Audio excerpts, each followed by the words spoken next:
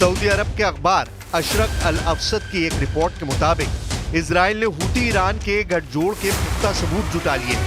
Israel ने Iran से Houthi को मिल रही वित्तीय मदद, सैन्य हथियार, एक्सपर्ट्स और मिसाइल प्रोग्राम का कच्चा चिट्ठा जुटाकर अमेरिका से भी जानकारी साझा की है। हाल ही में इजराइल पर हूती ने जिस फिलिस्तीन 2 मिसाइल से हमला किया, उसकी तकनीक और क्षमता ने इजराइल को झटका दिया है। हूती की फिलिस्तीन 2 मिसाइल को इजराइल का एयरो डिफेंस सिस्टम रोकने में कामयाब नहीं हो पाया है।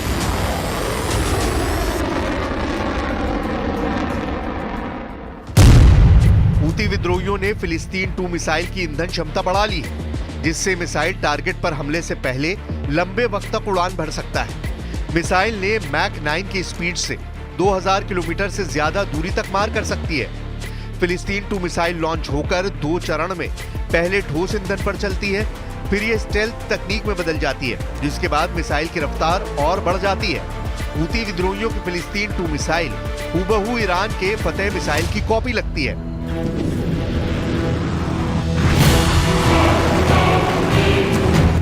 हूती लड़ाके फिलिस्तीन 2 मिसाइल को हाइपरसोनिक मिसाइल होने का दावा करते हैं। ऐसे विनाशकारी हथियार से लैस फाइटर ग्रुप के खिलाफ इजराइल क्या करने जा रहा है, इसका प्लान मोसाद चीफ ने बनाया है। वाईनेट न्यूज ने हाई लेवल बैठक में मौजूद एक अधिकारी के हवाले से जानकारी दी है कि मोसाद चीफ सीधे ईरान को तबाह करने की रणनीति बना चुके हैं।